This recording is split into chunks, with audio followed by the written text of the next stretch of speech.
Jonathan Macri of Knicks Film School had some thoughts, tweeting, "My advice to Knicks fans today, go enjoy some football and don't think about this team. First, because it won't do you any good, and second, because they don't deserve it." Of course, we're not going to follow that advice, so Jonathan joins us now. Now, to be fair, the Knicks were down Jalen, Brunson, and Josh Hart on Saturday. So, Jonathan, is this rut just part of the 82-game roller coaster, as OG Anunoby attests to, or are there serious reasons for concern? Look, I appreciate OG Anunoby and Mike Brown getting up there and trying to say all the right things. And in a way, that in and of itself is encouraging, that they're not publicly hitting the panic button. But I think we have to be honest about what we're seeing. And I think fans know when they're watching this team now versus when they've watched them over the last few years, this team had an extra gear that they would find a way to access when they were down, chips were down, Brunson might be out, someone else might be out, and they won a lot of big games over the years, including last year after the Towns and Mikal Bridges trade. This year, we have not really seen it, not in some time. I got a stat for you. People are focusing on the last, couple weeks.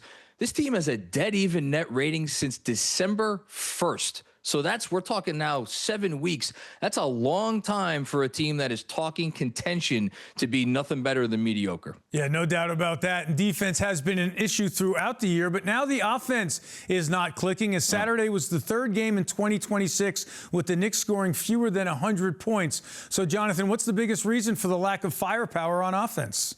Yeah, I think you got to talk a little bit about the what and a little bit about the how. In terms of what's going wrong, they're just not hitting shots. Since January 1st, this team is 28th in efficiency in the league, which you figure, that's got to be tough to do with the talent that's on their roster between Brunson and Cat. And I know Brunson has missed some games, so that's part of it too.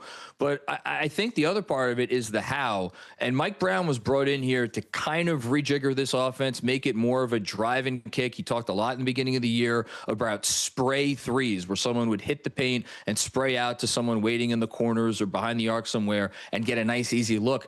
They're not really getting those easy looks anymore, and there isn't as much creation in that specific sense. So I think they got a couple of different things to work on. Some of it will be getting healthy again, get Brunson back, get Josh Hart back, but a lot of it is just how they play and their commitment to playing the way that Mike Brown wants to. Yeah, Mike Brown was definitely brought in partly to reinvigorate the offense, so we'll see if he starts catching more heat nowadays. But maybe I want to ask about something else, because maybe this was overlooked because it was a West Coast late game, and then the Bo Bichette news broke the next day. But, Jonathan, what in the name of Charles Oakley was going on Thursday when not only did not one Knick do anything, but Mike Brown seemed to rationalize or excuse Draymond Green taking down Karl Anthony Towns? Talk about this ain't the 90s anymore. I mean, this isn't even 2 years ago. I'm old enough to remember when Dante DiVincenzo got in Miles Turner's face during a playoff series between the Pacers and the Knicks. Talk about a team that used to have a group of guys on it who stuck up for each other, who would not be allowed to be pushed around in any way, shape, or form.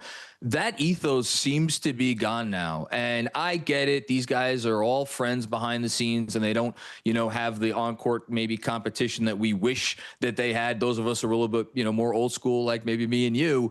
But I think that there's something deeper going on here. And I think until the Knicks figure that part out, there really is going to be a cap on what they can achieve this season. And that's a tough thing when this team, we know what their expectations are, and it sure isn't a first or second round out. No doubt about that, and that was definitely an incident that was tough to figure out for Knicks fans. According to our Ian Begley, Jalen Brunson and Josh Hart are both questionable for Monday's game against the Mavericks. Jonathan, thanks for joining us here on Honda Sports Night. CeeLo and JJ are back for the panic meter. All right, guys, we just heard from Jonathan. CeeLo, when it comes to the Knicks, what level is your panic meter at right now? Look, maybe my head's buried in the sand here. I don't want to go too nuts. I'll go 4 on a scale of 1 to 10 right now. I mean, look, if we're talking about the remainder of this season and where they're going to stack up come playoff time, that's pretty much where I'm at. If I'm talking about bigger picture concerns as far as them getting to the NBA Finals or potentially winning a championship, I don't want to go too far, because right around New Year's, we were talking about New Year's resolutions and things to look forward to in 2026, and I had the Knicks winning an NBA championship, so I don't want to overreact too much. Guys have been in and out of the lineup. I know that happens in the NBA. Hart missed time. He missed the game the other night. Brunson's obviously been out. To Jonathan's point there, not making shots, missing 33s the other night. Those sort of things have a tendency to be a little bit, streaky in the NBA especially. So I think they'll be okay. I know there's some concerns with, other teams in the conference. Tatum may be coming back for the Celtics, but I don't want to go too nuts. I think the Knicks will be just fine. I'm going to go a little higher than you because defense has been optional for the better part of the last 3 weeks. They've played dreadful basketball since the year started here in 2026. And we're talking about championship and NBA Finals expectations. That's the standard for this team. They've played nowhere close to it, so I'm at 6.5. Yeah, I'm going to go 5 because I think Brunson and Hart being out, major mistakes. But, Chris, it's not uncommon for people's resolutions not to make it through January.